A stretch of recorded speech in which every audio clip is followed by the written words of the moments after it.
নমস্কাৰ পুনৰ এটা দুখজনক খবৰ লৈ মই পাঞ্জল প্ৰতিমে আপোনালোকৰ মাজত উপস্থিত হৈছোহি ফ্ৰেন্ডছ আপোনালোকে ভিডিওটো যিমান পাৰে শ্বেয়াৰ কৰি দিব আৰু আপোনালোকে ভিডিওটোত এটা লাইক কৰিবলৈ নাপাহৰিব ফ্ৰেন্ডছ এতিয়া সামাজিক মাধ্যমত দেখা গৈছে এজন আৰক্ষীৰ জোৱান তেওঁ পিএছও হিচাপে কৰ্মৰত আছিল আৰু তেওঁৰ নাম হৈছে কুশল কলিতা আপোনালোকে সাইডৰ স্ক্ৰিনত দেখি আছে এইজন যে জোৱান দেখিছে এইজন জোৱানৰ নাম হৈছে কুশল কলিতা ইতিমধ্যে তেখেতৰ মৃত্যু ঘটিছে তেওঁৰ এই যি মৃত্যু এই মৃত্যুৰ খবৰে আজি গোটেই অসমত চাঞ্চল্যৰ সৃষ্টি কৰিছে কাৰণ তেওঁ সেইদিনাখন কৰ্তব্য অৱস্থাত নৌকাত যাত্ৰা কৰিছিল তেওঁৰ লগত আছিল এছপি ডিএছপি আৰু তেওঁলোকৰ বহু সতীৰ্থ তাৰ পিছতে তেওঁ জানিব পৰা মতে ফটো উঠাবলৈ কৈছিল তেওঁক আৰু তেওঁ ফটো উঠাবলৈ যোৱাৰ পিছতেই সেই নাৱৰ পৰা তেওঁ পৰি গৈছিল ভৰালুইতৰ বুকুত অৰ্থাৎ ব্ৰহ্মপুত্ৰৰ বুকুত তাৰ পিছতে তেওঁ চেষ্টা কৰিছিল নিজেই সেই ভৰালুইতৰ পৰা বাচিবৰ কাৰণে আপোনালোকক মই কিছু দৃশ্যাংশ দেখুৱাই আছো আপোনালোকে দেখিছে মোৰ সাইডৰ স্ক্ৰিনত সেইজন জোৱানে সেইদিনাখন নিজৰ জীৱনটোক ৰক্ষা কৰিবৰ কাৰণে বহু কষ্ট কৰিছিল আৰু তেওঁ যেতিয়া নাৱৰ পৰা পৰি গৈছিল তেওঁৰ সেই সমগ্ৰ দৃশ্য বন্দী হৈছিল তেওঁলোকৰ সতীৰ্থৰ মোবাইলৰ কেমেৰাত আপোনালোকে দেখিছে আপোনালোকক মই ভিজুৱেলসমূহ দেখুৱাই আছো সো ফ্ৰেন্ডছ ইতিয়া কথা হল যে এইজন যি আৰক্ষীৰ পিএছও তেওঁৰ মৃত্যু কেনেকৈ ঘটিল তাক লৈ এতিয়া সকলোৰে মাজত চাঞ্চল্যৰ সৃষ্টি হৈছে সেই ক্ষেত্ৰত সেই ঘটনাৰ সন্দৰ্ভত আৰক্ষী প্ৰশাসনৰ তৰফৰ পৰা কিছু মন্তব্য দিয়া দেখা গৈছে এজন আৰক্ষী বিষয়া শুনক তেওঁৰ কিছু মন্তব্য এনেকা আমি যোৱাকালি আজি 2-3 দিন পৰা আমি প্ল্যান কৰি আছিলে আমি বন্দিয়ানা এৰিয়া যেহেতু আমাৰ ডিস্ট্ৰিক্টত বহুত পিছ পৰা এলেকা এটো তাতে হঠাৎকে মানুহ যাব নোৱাৰে আমি আজি 2-3 দিন পৰা আমি এটা প্ৰগ্ৰাম লম বুলি ডিএছপি আমাৰ পুলিচ অফিচাৰ লগত আলোচনা কৰি আজি আমি ওলাই আহিছিলোঁ তাতে গৈ পেলাই আমি চাইল্ড মেৰেজৰ ওপৰত আৰু এন্টি ড্ৰাগছৰ ওপৰত আমি মিটিং সেটিং এৰেঞ্জ কৰা হৈছে তাৰপাছত আমি বেনাৰ চেনাৰ বনাই লৈ আনিছোঁ এইটো দেখিছেনে আপোনালোকে এৱাৰনেছ প্ৰগ্ৰাম তাৰপাছত মই ওলাই আহিলোঁ ডিএছপি হেডকোৱাৰ্টাৰ আৰু ডিএছপি প্ৰফেচনাল আমাৰ লগত আছে আৰু লগতে আমাৰ এস্কৰ্ট পাৰ্টি বুলি ক'ম আৰু 5-6জন মান আছে তাৰে আজি 6টা বজাত ওলাই পেলাই আমি ইয়াত ফকীৰগঞ্জ থানা আহি পাই চাহ খাই পেলাই ওলাই আহিলোঁ ঠিক ইয়াত এইটো কি জেগা আছিলে কাছাৰীপাৰা কয় আৰু হাজিৰা কি নাম আৰু আছে আৰু ঠিক 9:30মান বজাত আমি আগফালে বহি আছিলোঁ আৰু মই ডিএছপি আৰু ডিএছপি প্ৰফেচনাল মোৰ এই পাৰ্টিকেইটা পিছফালে আছিলে ইমান সময়টো ঠিক আছিলে আমি আধা ঘণ্টা 40 মিনিটমান আহিলোঁ তাৰপাছত এই ল'ৰাটো বোলে এই পিছফালৰ দেখা ল'ৰাকেইটাই কৈছে যে এই তলত চিৰি থাকে নহয় 3টামান ষ্টেপ তাতে এইটো তলত নামোতে কিবা স্লিপ খাই গ'ল তেতিয়া পৰি গ'ল তথাপি আমাৰ ওচৰতে পাব্লিক নাও আছিলে তাত 50-60জন মান আছে বেছিও হ'ব পাৰে সিহঁতে এই কিছুমান সাঁতুৰিব পৰা চুইমিং কৰিব পৰা জানা মানুহ 2-3জন সাঁতুৰিছিলে কিন্তু সিহঁতে জানে ইয়াত ওচৰৰ মানুহ কিমান পানী দ আছে আৰু এনেকুৱা মানুহ ওচৰত গ'লে সিহঁতে জানে কিন্তু সিহঁতে চেষ্টা কৰাটো এইটো সফল নহ'ল আৰু উঠা নাই অলপ মাথা ইমানখিনি পাছত অলপ ওলাইছিলে আৰু তাৰপাছত আমি নাওটো এনেকৈ ফটকে ব্ৰেক মাৰা নাও নহয়তো এইটো অলপ আঁতৰত গুচি গ'ল তথাপি ঘূৰাই আনি পেলাই আমি এই লাইফ বয় কিবাকিবি পেলালোঁ তথাপি এই লাইফ জেকেট আছে কিন্তু তেখেতে পৰিধান কৰাটো মই দেখা নাই আৰু কিন্তু আমাৰ সব মানুহ যিমানখিনি আছে পাছত সব পৰিধান কৰাটো দেখিলোঁ এইটো আৰু কিন্তু স্লিপ খাই গ'ল দুৰ্ভাগ্য এইটো আনফৰ্চুনেট ইনচিডেণ্ট বুলিয়ে কওঁ আমি তাৰ লগে লগে সব চিনিয়ৰ অফিচাৰ যিমান ক'ত জনাব লাগে BSF SDRF জনাই পেলাই আৰু পাব্লিক ইয়াত ওচৰে পাজৰে সব জনাই পেলাই সব এফৰ্ট দি পেলাই আমি চেষ্টা কৰিছোঁ ঘাটৰ পৰা এইটো কিমান ঘাট বুলি নহয় এইটো কি কয় এইটো বেংক এইটো এম্বেংকমেণ্ট এইটো খুব বেছিকৈ হয় 2-3 হাতমান হ'ব আৰু ওচৰত আহি পালে একদম মানে এইটো আৰু কিন্তু বডি ৱেইট হৈ গ'ল এফালে এমিনেশ্যন পোষ্ট আছে ৰাইফল আছে তাৰপিছত কি কয় এইটো মেগাজিন আছে আৰু জেকেট আছে নামটো কি আছিল কুশল কলিতা এইটো গোৱালপাৰা কি জেগা আছিলে এইটো তাৰে ল'ৰা এইটো এইটো ইতিমধ্যে উদ্ধাৰ কৰা হৈছে উদ্ধাৰ কৰা হৈছে এইটো এতিয়া আমি ইতিমধ্যে এনকুৱেজ কৰা হ'ল অলপ পাছত আমি যিহেতু আমি টাইমটো আজিতো নাই আমি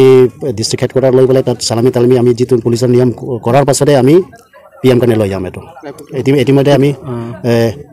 কি কয় এইটো পৰিয়ালক জনোৱা হৈছে পৰিয়ালে ইয়াত আহি পাবলৈতো দিগদাৰ হ'ব আৰু ইমান সহজকৈ নোৱাৰিব কাৰণ এইটো নদী পাৰ হ'ব লাগিব আৰু আমি এনকাৰেজ নকৰোঁ ইয়াত এতিয়ালৈকে আহিব লাগে বুলি তাতে থাকক থানালৈকে আহক তাতে থাকক আমি লৈ যাম অলপ পাছত ফ্ৰেণ্ডছ আপোনালোকে শুনিলে এয়া হৈছে সেইজন আৰক্ষী যিজন আৰক্ষীয়ে সেই ঘটনাৰ সময়ত সেইখন নাওতে আছিল আৰু তেওঁলোকৰ লগতে আছিল এইজন PSO কুশল কলিতা কুশল কলিতাৰ ঘৰ হৈছে অসমৰ গোৱালপাৰাত আৰু এতিয়া তেওঁৰ ঘৰত এনেকুৱা পৰিৱেশৰ সৃষ্টি হৈছে আপোনালোকক মই কিছু কিয়দাংশ দেখুৱাবলৈ চেষ্টা কৰিছোঁ আপোনালোকে দেখিছে মোৰ সাইডৰ স্ক্ৰিনত এয়া হৈছে তেওঁৰ পত্নী আৰু তেওঁৰ পত্নীয়ে এখন ফটো বুকুত বান্ধি হাহাকাৰ কৰিছে চিঞৰি চিঞৰি কান্দিছে সকলোৰে মাজত গোটেই পৰিয়ালটোৰ মাজত এক শোকৰ বন্যা বৈছে হয় ফ্ৰেণ্ডছ আপোনালোকে দেখিছে ভিজুৱেলত এতিয়া সেইজন দুৰ্ভগীয়া পত্নীৰ কিছু মন্তব্যই এতিয়া সকলোৰে মনত আঘাত দিছে অৰ্থাৎ সকলোকে চকুলো বুৱাই তুলিবলৈ বাধ্য হৈ পৰিছে সো ফ্ৰেণ্ডছ শুনক সেইগৰাকী দুৰ্ভগীয়া পত্নীৰ কিছু হিয়া ভঙা কান্দোন তেওঁক যেতিয়া ডিউটিত লৈ গ'লে তেওঁ DSP বা SP জনে লাইফ জেকেট দিব লাগিছিল তাহাঁতক কৰ্মক্ষেত্ৰত নিয়ত লাইফ জেকেট নাই একো নাই তেনেকৈ ডিউটিত লৈ যায় নেকি তাহাঁতে আৰু তেওঁ যেতিয়া পানীত পৰিল তেওঁ সাঁতুৰি বহুত চেষ্টা কৰিছিল আহিবৰ কাৰণে পাৰলৈকে তাহাঁতে সহায় নকৰিল তাহাঁতে ভিডিঅ' তুলিব লাগিছে SP কিন্তু ভিডিঅ' কৰি আছে তেওঁক ভিডিঅ' কৰি চাই আছে তেওঁ সাঁতুৰি আছে তেওঁ অপ্ৰাণ চেষ্টা কৰিছিল তেওঁ বাছৰ কাৰণে অপ্ৰাণ চেষ্টা কৰিছিল হাত বাউলি মাতিছিল কোনেও সহায়ৰ হাত নবঢ়াল কোনেও হাত নবঢ়াল তেওঁক কোনেও হেমাহীৰ ক্ষেত্ৰতে তেওঁ মৃত্যু মুখত পৰিব লগা হ'ল কিবা তাহাঁতে প্ৰকল্প কৰিছে তেওঁলোকে পৰিকল্পনা কৰি সেই মৃত্যু মুখত পেলালে কি জানি মোৰ স্বামীক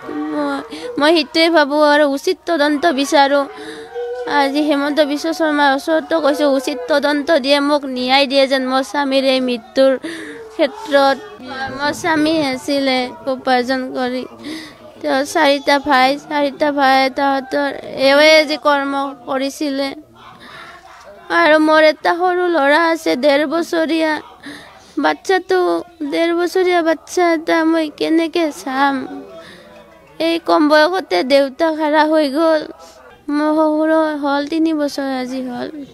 তেখেতে চলাইছিলে তেখেতে চলাই আছে আগতে দেউতা চলাইছিল এও চলাইছিল মুখ্যমন্ত্ৰীক এইটোৱে অনুৰোধ কৰিছোঁ তেওঁ উচিত তদন্ত দিয়ে যেন DSP SP জনৰ ওপৰত একশ্যন লৈ যেন তাহাঁতে কিয় ভিডিঅ' কৰি আছিলে মোৰ স্বামীক মৃত্যু মুখত ঠেলি দি হেন তেওঁক তাহাঁতে কিয় ৰং চাই আছিলে এটা উচিত তদন্ত লাগে ন্যায় দিয়ক মোক ন্যায় দিয়ক ঘৰখনৰ কাৰণে মোক কিবা এটা সংস্থাপন দিয়ে যেন মোৰ বাচ্চাটোক চাই হেনে মই কেনেকৈ চলিম মুখ্যমন্ত্ৰী ডাঙৰীয়াক এইটোৱে অনুৰোধ বৃদ্ধ হৈছে বয়স হৈছে তেওঁৰো আজি 70 বছৰমান মানে হ'ব এতিয়া এই ক্ষেত্ৰত প্ৰশাসনৰ তৰফৰ পৰা কি ব্যৱস্থা কৰে অসম চৰকাৰৰ পৰা কি ব্যৱস্থা কৰে এয়া হ'ব অনাগত দিনত এক লক্ষণীয় বিষয় আমিও আশা কৰিম এই দুৰ্ভগীয়া পৰিয়ালটোৱে যাতে চৰকাৰৰ তৰফৰ পৰা কিছু সুবিধা পাওক তেওঁৰ যি কণমানি পুত্ৰক এৰি গুচি যাব লগা হ'ল এই সময়ত তেওঁৰ পত্নীক যিহেতু তেওঁ এই সময়ত এৰি থৈ যাব লগা হ'ল এইগৰাকী দুৰ্ভগীয়া পত্নীয়ে যাতে নিজৰ জীৱনটো ভৱিষ্যতলৈ চলিবৰ কাৰণে চৰকাৰে কিছু ব্যৱস্থা কৰি দিয়ে তাৰে কামনা কৰিম ইয়াত আমি ক'বলৈ নাযাওঁ কাৰ দুখ কাৰ নিৰ্দোষ এইবোৰ আমি ক'বলৈ নাযাওঁ কিন্তু আপোনালোকৰ মাজত উপস্থাপন কৰিলোঁ যিহেতু এই খবৰটোৱে এতিয়া ছ'চিয়েল মিডিয়াত হাহাকাৰ সৃষ্টি কৰি আছে সেয়েহে এই ভিডিঅ'টো আপোনালোকৰ কাৰণে উপস্থাপন কৰিলোঁ ফ্ৰেণ্ডছ আশা কৰিছোঁ আপোনালোকে ভিডিঅ'টো যিমান পাৰে শ্বেয়াৰ কৰি দিয়ক আৰু আপোনালোকে যদি ভাল পাইছে তেনেহ'লে ভিডিঅ'টো এটা লাইক কৰিবলৈ নাপাহৰিব আৰু আপুনি যদি প্ৰথমবাৰ কাৰণে মোৰ চেনেলত আহিছে তেনেহ'লে মোৰ চেনেলটো ছাবস্ক্ৰাইব কৰিব আৰু ওচৰত থকা বেল আইকনটো প্ৰেছ কৰি দিব ফেচবুক পেজত যদি চাই আছে পেজখন ফ'ল' কৰি দিব আকৌ লগ পাম এটা নতুন ভিডিঅ'লৈ আজিলৈ আহিছোঁ ধন্যবাদ জয় অসম জয় হিন্দ